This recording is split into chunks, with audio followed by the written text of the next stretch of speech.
I think in terms of the locations you'll be visiting, we have two major cities in Boston and New York, and both of them are as big, both in terms of building size, density, and overall city size as previous cities in the game. But so you'll get the traditional AC experience that you've had before, obviously with all the new mechanics. But we do have a brand new location, which we're calling the Frontier, which by itself is 1.5 times the size of Rome in Brotherhood. So it's a huge map. It's packed with new gameplay, whether it be animals, whether it be all of the new climbing abilities. We wanted Connor to be as agile in the wilderness on uneven terrain as previous assassins were in cities.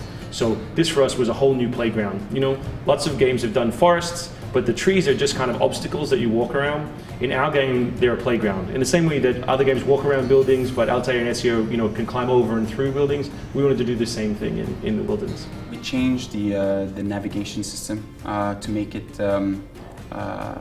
more fluid in very organic environments. So when you think of climbing a tree, it's very different from climbing a wall, or climbing a rock wall is very different from. So all the system in place for the player to navigate is going to feel the same in a way that he's going to experience the same thing, but the visual aspect and the fidelity of how the player behave to that new environment will be a lot different.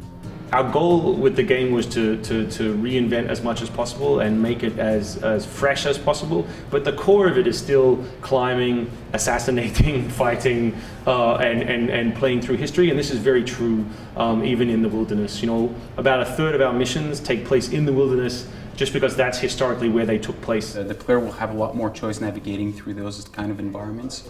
As well in the cities. It's true that we changed, we improved the navigation in the city.